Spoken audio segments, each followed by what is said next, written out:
नमस्कार, मी प्रतिभा जगदाणे, NCR national crime reporter, Buldhana जिल्ह्याची सल्लागार। एक बुलढाणा जिल्ह्यामध्ये शेगाव जवळ नागझरी म्हणून एक गाव आहे। नागझरीमध्ये अत्यंत धक्कादायक अशी गुन्हास्पद अशी घटना घडलेली आहे की कमीत कमी 10 वर्षाचा मुलगा, किती वर्षाचा मुलगा आहे तो?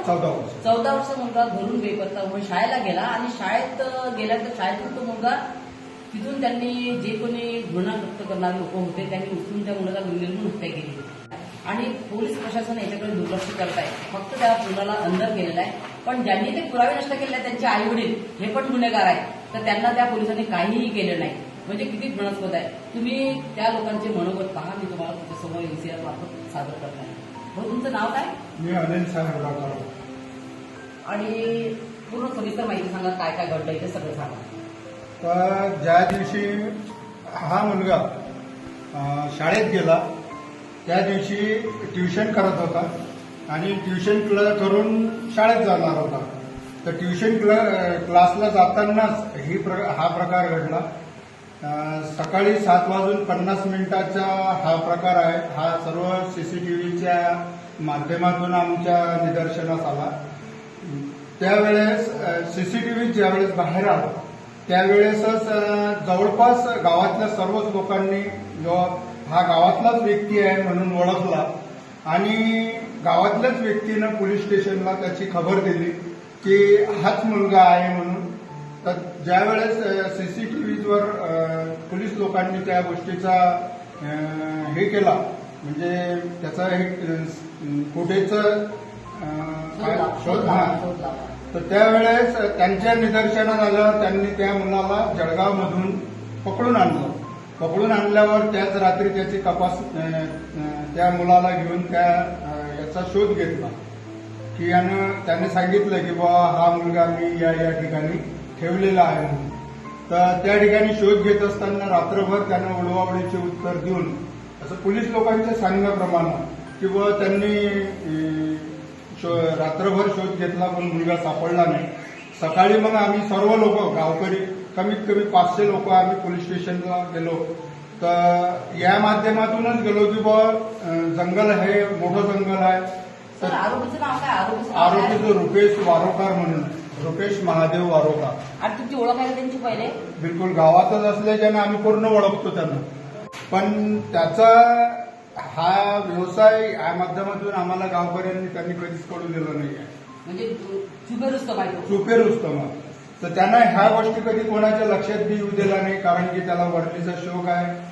फक्त शंका निर्माण व्हायची की एवढा पैसा कुठून आला आणि म्हणजे हा जो खून झाला हा कशा माध्यमातून झाला? वयर होतं की पैसा कशात झालेला आहे? नाही, आता वयर म्हणसान तर गावात तसं काहीच नाही आहे, वयर वगैरे काहीच नाही आहे। पण आमची एक शंका आहे की एक नरबळी म्हणूनच त्याचा हे गोष्टी केल्या गेल्या, म्हणजे नरबळीच्या माध्यमातून खून झालेला आहे। खून झालेला आहे अशी आमची बिलकुल म्हणजे त्या दिवशी बी 100% म्हणजे शंका होती।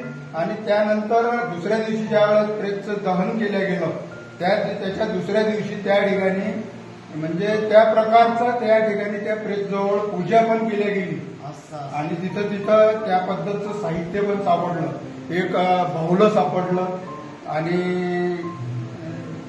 निंब सापडले, लाठी सापडली, लोंग, विलायची, दारूची बॉटल, एक पाण्याची बॉटल, असे सर्व फुटेज त्या ठिकाणी सापडल्यामुळे आमची तर मग त्याच्यानंतर बिलकुल शंका आणि त्या गोष्टीची आम्ही पोलीस स्टेशनला कल्पना बी दिली। पण पोलीस स्टेशनला कल्पना दिल्यावर त्याच्यानंतर पोलिसनं समजा आम्ही त्याच्या पोलीस स्टेशनला विचारणा केली की याच्यावर काय रिॲक्शन घेतलं म्हणून। तर त्यांनी आम्हाला हे सांगितलं की ते पूर्वजांना समजा की ते ह्या गोष्टी पूर्वजांना एक निवद म्हणून दिल्या जात असते म्हणून ते झालं असेल, तो तशातला प्रकार नसेल असं म्हणून आमचं समाधान केलं। म्हणजे पहा, 21व्या शतकावर जग चाललेलं आहे आणि अजून सुद्धा खेड्यापाड्यामध्ये इथे नरबळीचे प्रकार होत आहे आणि एक निर्गुण बालकाची हत्या झालेली आहे। म्हणजे काय पुढे आणि न्याय व्यवस्था कुठे गेलेली आहे आपले, तुम्ही पाहू शकता या माध्यमातून। बोल, नाव तुमचं? राजेश्वर ठेवला।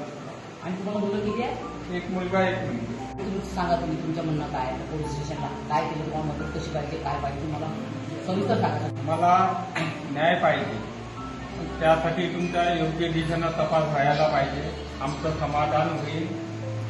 या दिशेनं जसं आम्हाला ते कार्य दिसायला पाहिजे आणि फास्ट ट्रॅक कोर्टातच आमची केस चालायला पाहिजे. त्या आरोपीनं माझं पूर्ण घर उद्ध्वस्त केलं.